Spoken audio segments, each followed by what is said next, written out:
El día de hoy vamos a conversar sobre mujeres unidas por la adversidad y desde la diversidad.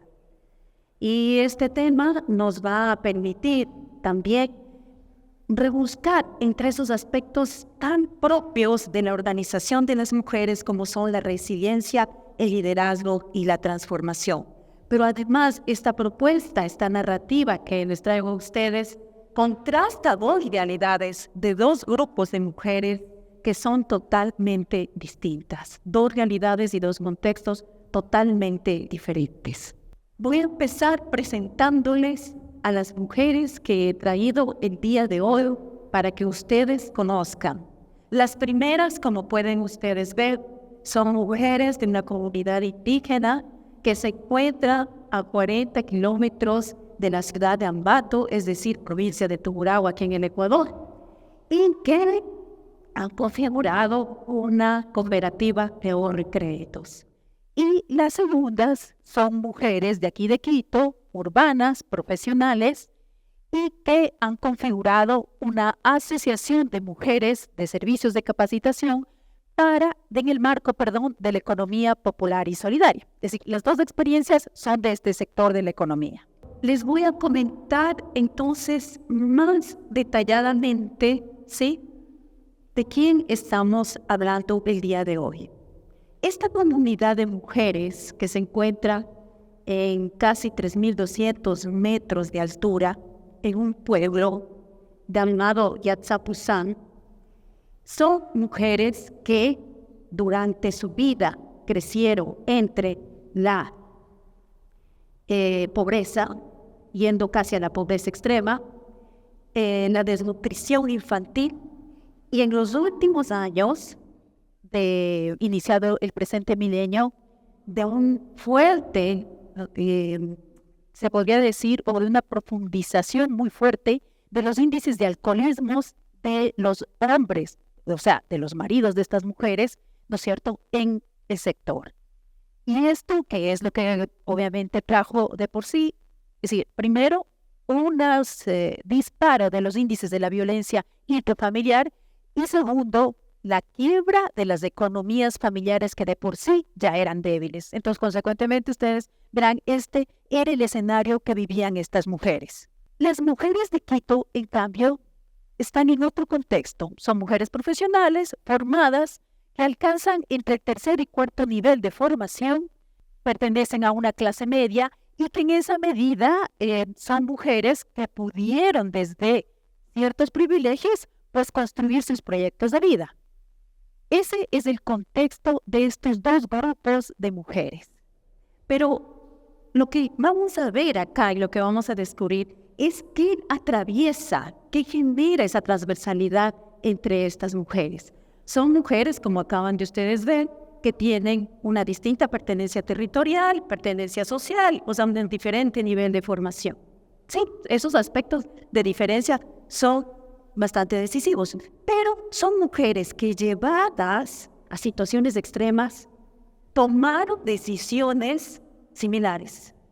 Pero los resultados de su proceso de organización, porque las dos grupos de mujeres quisieron configurar o conformar una cooperativa de ahorro y crédito, son distintos. Los resultados son diferentes. Y en eso quiero insistir. Como ustedes van a ver aquí, hay algo que decía Marco en la introducción.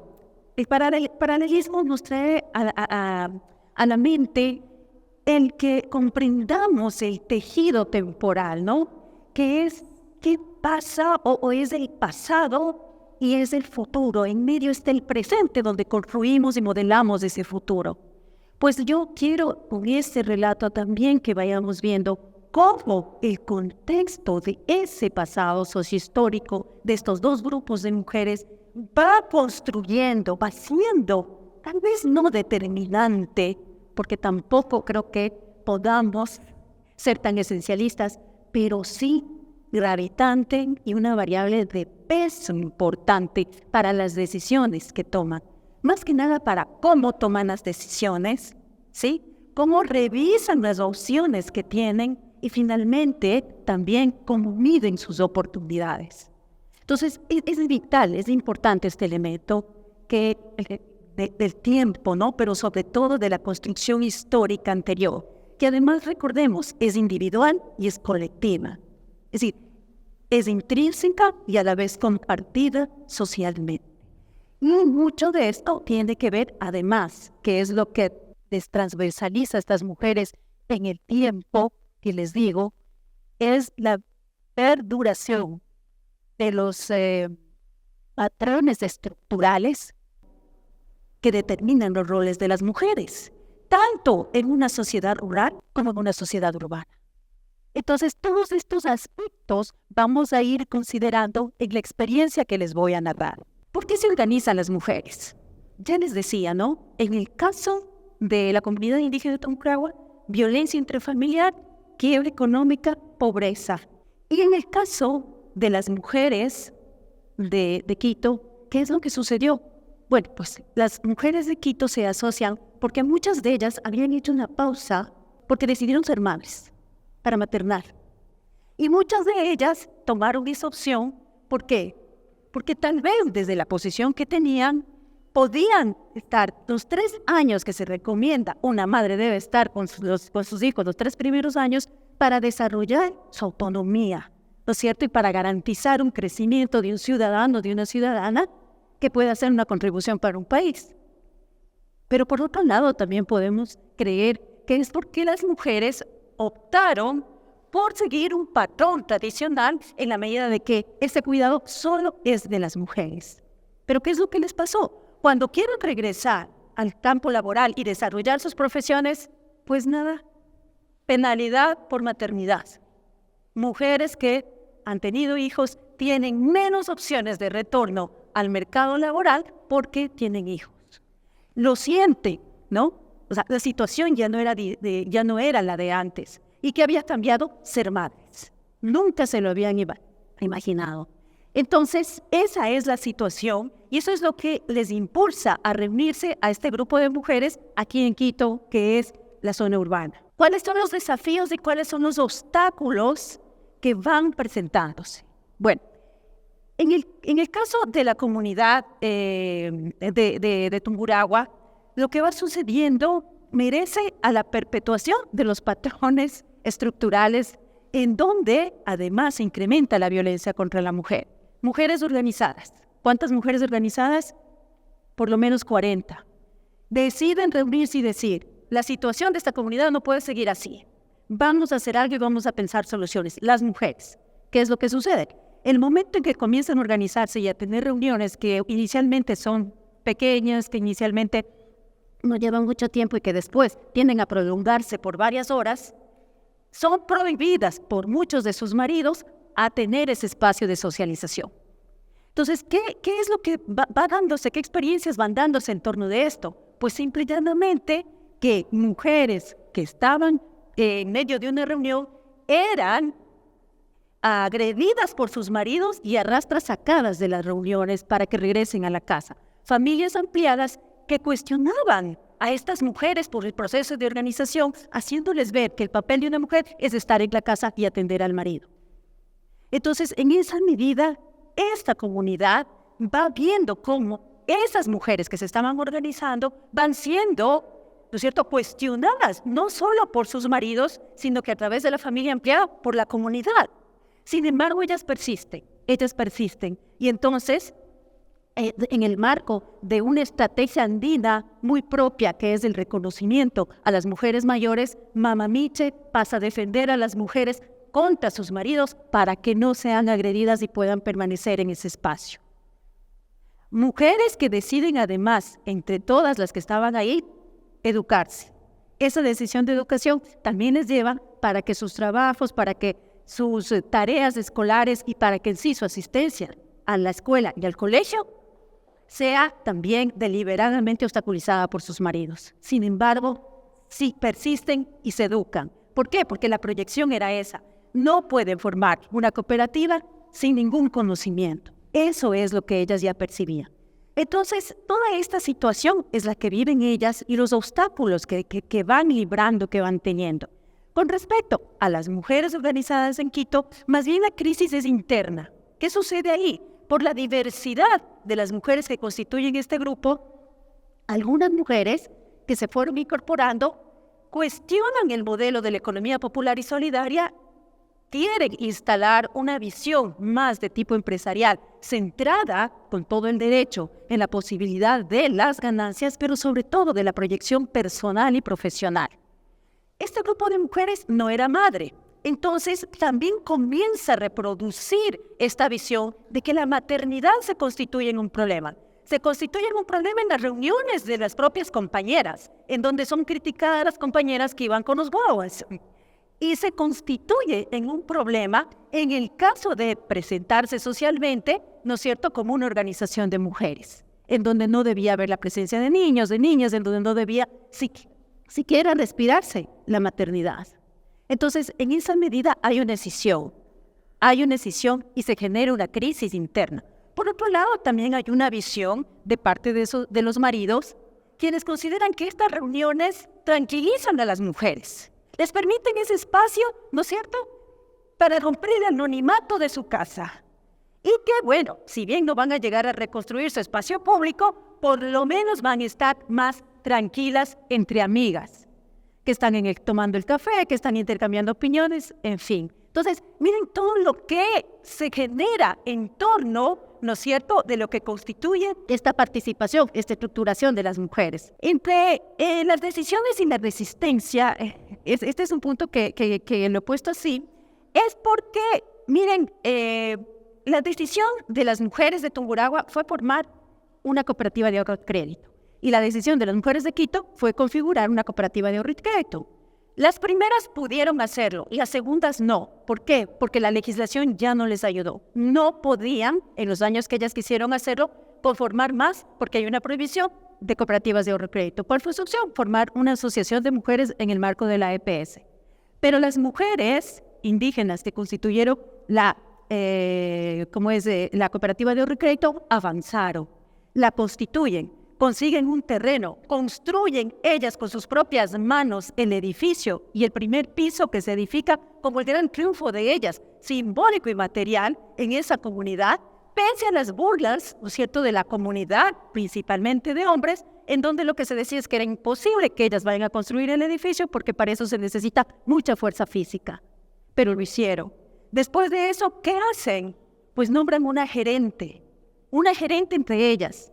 Pero claro, ahí también, otra vez, el peso del proceso sociohistórico. Ya no armemos más problema, ya no armemos más polémica. Elijamos no a la más capacitada, sino a la que menos problemas va a tener. Porque si elegimos a la compañera que debería ser, ¿qué es lo que piensan? El marido ya no lo va a soportar, definitivamente. Entonces optan por elegir a una gerente mujer muy joven, ¿no es cierto?, y así evitar más confrontaciones. Una estrategia de cuidado, sí, pero también una posibilidad de resignación. En ese sentido, ellas ya se configuran y van creciendo, ¿no es cierto?, con su terreno, con su construcción. En tanto que esta asociación de mujeres en Quito decide, bueno, no vamos a hacer cooperativa, ¿qué vamos a hacer? Asociación de mujeres en el marco de la EPS. Somos profesionales y ¿qué vamos a hacer? Capacitación. ¿Y para qué vamos a capacitar? Para el emprendimiento, porque nosotras mismas somos emprendedoras, necesitamos generar nuestro propio espacio de trabajo y de producción. Y en esa medida es lo que hacen, que generan una propuesta sólida de capacitación en emprendimiento, ¿no es cierto?, que reúne la capacidad de muchas mujeres preparadas en ese sentido para poder, ¿no es cierto?, ofertar a la sociedad. Pero hay un segundo momento en que estas mujeres deciden no solo generar esa propuesta de capacitación, sino además ofertarla y trabajar con mujeres en condiciones de vulnerabilidad. ¿Por qué? Porque las mujeres, ¿sí?, tenemos que surgir de forma conjunta. Entonces, en esa medida, el público objetivo también varía hacia allá. Y lo otro es que van generando o van haciendo una estrategia de dispersión de riesgo para trabajar en otros productos que se desprenden de esta asociación. ¿Qué pasó entonces? Bueno, la celebración y el éxito. Allí es donde vemos la resiliencia, el liderazgo y la transformación. Tras 15 años, en Tungurahua existe una cooperativa de mujeres indígenas, 23 mujeres indígenas, de las cuales 16 se llaman María. Y por eso su supermercado se va a llamar Las Poderosas Marías. Y tienen una cooperativa en este momento con 4,000 socios y socias y con $1 millón, ¿no es cierto?, de capital, que va creciendo. ¿Cuál es su nueva proyección? Hacer y fortalecer los proyectos de emprendimiento de su comunidad para su desarrollo y su crecimiento. ¿Qué pasa ahí? Que todavía no tienen la posibilidad de capacitar en emprendimiento, pero lo van a hacer. ¿Qué pasa con la Asociación de Mujeres Líderes? La Asociación de Mujeres trabaja, ¿no es cierto?, en la propuesta de capacitación. Llega en sus años de formación, que son 8, a 4,000 mujeres capacitadas. Y además, lo que formula son otras herramientas, como una herramienta financiera alternativa a la cooperativa, que es la caja de ahorros, para generar capital semilla para el emprendimiento. Y además, también comienza a desarrollar investigación sobre el ámbito del emprendimiento para establecer índices del empoderamiento económico de la mujer. Para eso se asocia con universidades, con otros actores importantes. ¿Qué pasa con la una y la otra experiencia? La una experiencia en Tungurahua alcanza una gran sostenibilidad social y económica. La experiencia de Quito alcanza sostenibilidad social, pero es débil en el sostenimiento o la sostenibilidad económica todavía, por la manera como organizó el trabajo.